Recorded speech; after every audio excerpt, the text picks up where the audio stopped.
ಕಲ್ಪವೃಕ್ಷ ಕಾಮಧೇನು ಅಂತ ಕರೆಸ್ಕೊತಿದ್ದಾರೆ. ಅವ್ರಿಗೆ 4 ವರ್ಷ ಏನೂ ಇಲ್ಲ, ವಂಡರ್ಫುಲ್ ಲೈಫ್ ಅವರು. ಆದರೆ ಏನು ಮಾಡಿದ್ರು ಗೊತ್ತಾ, ಬರೀ ಓದ್ತಾಯಿದ್ರು. ಅವ್ರು ಎಷ್ಟು ಮಟ್ಟಿಗೆ ಅದನ್ನು ಅರ್ಥ ಮಾಡಿಕೊಂಡ್ರು ಅಂದರೆ, ಅನ್ನ ಬಟ್ಟೆ ಇದ್ದಿದ್ದರೆ ಅದಕ್ಕೆ ಟೈಮ್ ವೇಸ್ಟ್ ಆಗ್ತಿತ್ತು. ದೇವರು ಓದ್ಲಿಕ್ಕೆ ಇನ್ನೂ ಅವಕಾಶ ಕೊಟ್ಟ ಅಂತ ಓದಲಿಕ್ಕೆ ಶುರು ಮಾಡಿಬಿಟ್ರೆ. ಹೋಗಲಿ, ಹೆಂಡತಿ ಇದ್ದಾಳೆ, ಮಗು ಇದೆ. ಇವರಿಗೆ 20 ವರ್ಷ, ಹೆಂಡತಿಗೆ ಎಷ್ಟಿರ್, ಮಗುಗೆ ಎಷ್ಟಿರಬೇಕು. ಅವರಿಗೋಸ್ಕರ ಏನಾರು ಮಾಡ್ಬೋದಲ್ಲ, ಇಲ್ಲ. ಮಠದಲ್ಲಿ ಪಾಠದೊತ್ತಿ ಮಠದಲ್ಲಿ ಇರ್ತಿದ್ರು, ಊಟಕ್ಕೆ ಮನೆಗೆ ಹೋಗಿಬಿಡ್ತಿದ್ರು ಅಷ್ಟೇ. ಪಾಠಕ್ಕೆ ಮಠ, ಊಟಕ್ಕೆ ಮನೆ. ನಮ್ಮದು ಉಲ್ಟಾ ಪಲ್ಟಾ. ಮಠಕ್ಕೆ ಊಟ ಅಂದರೆ ಮಠ, ಆ ಥರ ಆಗಿದ್ದೀವಿ. ಮಠ ಅಂದರೆ ಊಟ, ಪಾಠ ನಿಲ್ ಎಷ್ಟೋ ಕಡೆಗೆ. ಆದರೆ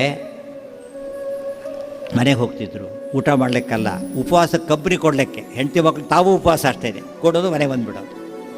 ಅವ್ರಿಗೆ 100 ಶಿಷ್ಯರು. 20 ವರ್ಷಕ್ಕೆ ಅವ್ರು ಎಷ್ಟು ಪ್ರತಿಭಾವಂತರಾಗಿದ್ದರು ರಾಯರು ಅಂದರೆ, ಎಷ್ಟು ಓದಿದ್ರು ಗೊತ್ತಾ ಅವರು.